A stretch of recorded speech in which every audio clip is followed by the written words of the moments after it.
자, 교육의 본질과 현실 교육에 대한 고민이 계속되는 요즘입니다. 해답을 찾고 싶을 때 가끔은 다른 사례를 들여다보는 것이 도움이 될 때가 있는데 교육 발전을 위해 다양한 시도를 하고 있는 학교법인 남성국성학원 최정욱 이사장 저희 스튜디오에 모셨습니다. 예, 어서 오십시오. 반갑습니까? 네. 자, 요즘 이제 주목을 받는 이유가 학교법인 산하의 초중고등학교 이 모두 국제학교 인증을 받은 사례 때문이거든요. 네네. 이게 우리나라에서는 처음이라고요? 네, 2021년도 남성 초등학교가 캠브리지 국제학교로 인증을 받았고요. 예. 3년이 지난 오늘 저희가 대한민국 역사상 최초로 예. 중고등학교, 일반 중고등학교가 캠브리지 국제학교 인증을 받아서 저희가 오늘 그 인증 기념식을 했었습니다. 아, 그래요? 네네. 일단은 뭐 축하를 드려야겠네요. 감사합니다. 예. 그렇군요. 이게 일반 중고, 지금 앞서 받은 것은 이제 사립이 받은 거고. 사립 초등학교가 받은 초등학교가 거고요. 받았던 네네. 거고. 네. 지금 중고가, 일반 중고가 다 받게 된 거. 네네, 맞습니다. 그렇군요. 국제학교 프로그램이 도대체 이제 뭐가 다를까? 많이들 좀 궁금해 하십니다.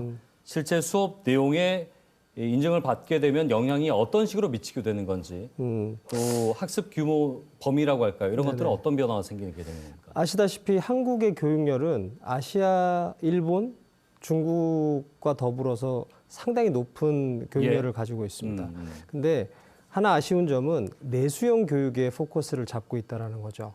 수능을 초등학교 1학년부터 고3까지 12년을 공부를 하게 돼도 1등급을 받아도 국내 대학은 진학이 가능하지만 예. 학생들의 어떤 그 개인의 꿈과 진로에 있어서 해외 대학에 가려면 예.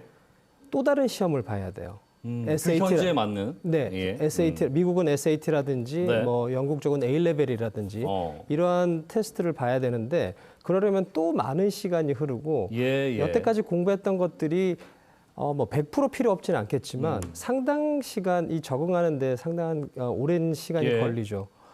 근데 저희 학교 같은 경우는 캠브리지 프로그램이 들어왔다라는 거는 학생들에게 투 트랙을 선사를 하는 겁니다.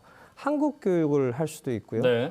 또 영국의 교육을 함으로 해서 A-레벨 테스트를 통과를 하게 되면 전 세계 800개 대학에 진학이 가능해요. 그래요? 네. 그래서 그 두 가지를 다 병행을 할 수 있기 때문에 예. 학생들이 수능을 공부해서 한국 대학을 가든 해외 대학을 가든 저희는 그 문들을 다양하게 열어놔서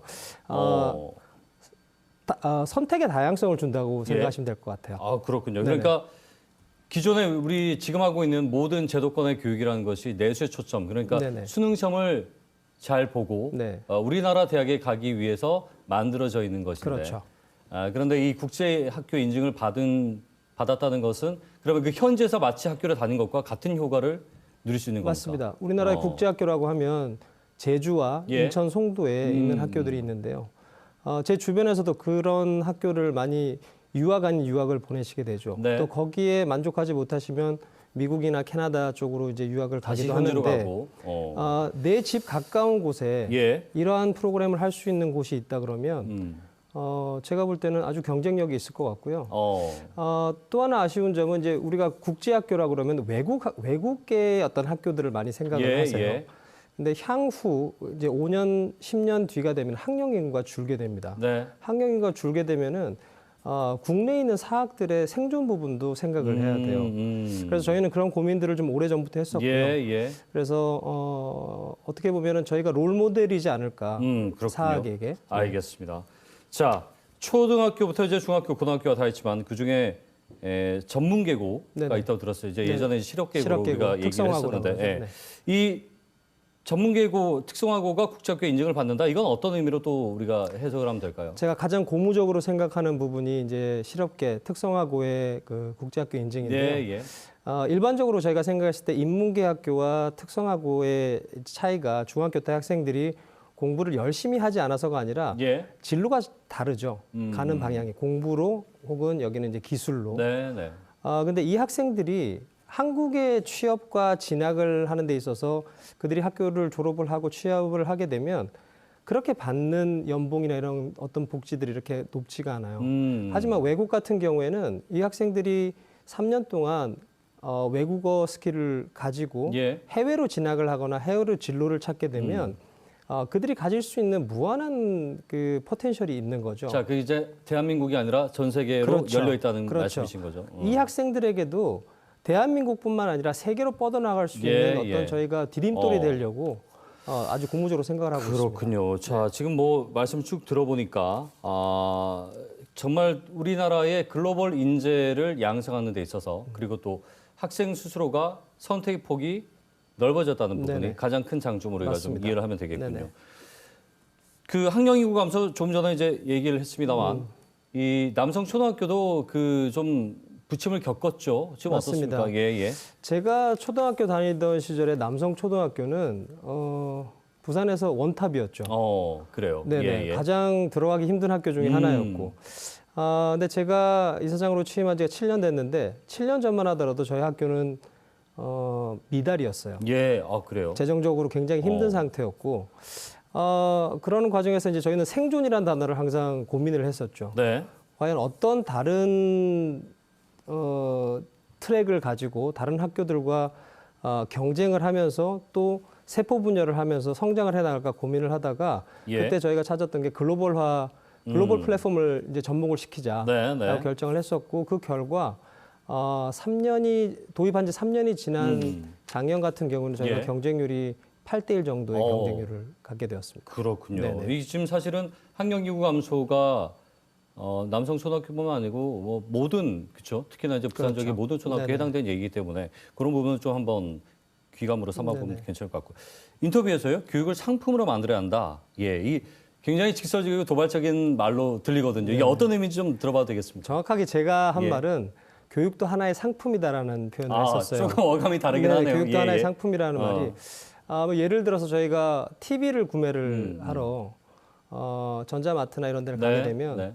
브랜드도 다 다르고 기능도 다 다르고 사이즈도 다 다르고 회사들마다 혹은 판매점 따라 여러 가지 똑같은 인치의 TV더라도 가격이 다 다르죠. 성능이 내가 뭘 더 좋아하는지를 보고 판단을 해야 되는데 예. 하물며 우리 아이들이 미래를 결정하는 진로에 있어서 예. 획일화된 교육 정책보다는 네. 내 아이가 무엇에 더 적합하고 어떤 길로 갔으면 좋겠는지는 학부모님들과 학생들이 선택을 해야 된다고 봐요. 예. 그러한 초이스들은 아직까지 우리나라에는 교육에 있어서는 그다지 많이 없었던 것 같아요. 다양하지가 않다. 공교육에서 그런 것들이 안 됐기 때문에 예.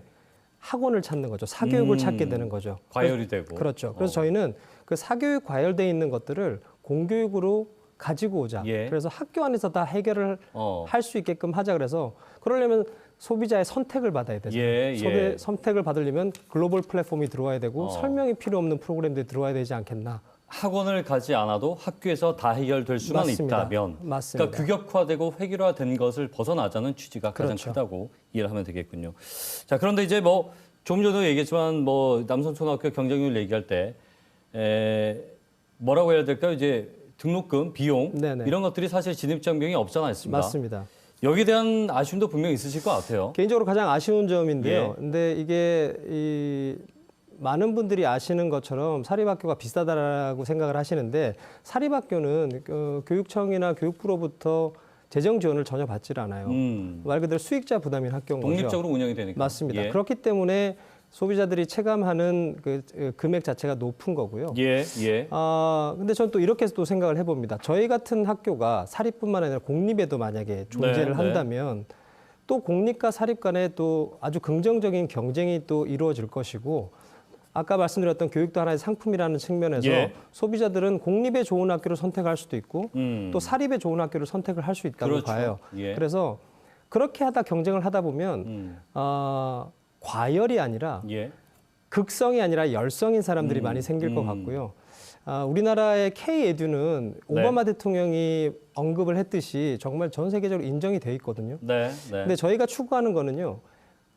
내수용 아까 말씀드렸던 내수용 입시에 국한된 게 아니라 K 인터내셔널 예. 에듀케이션입니다.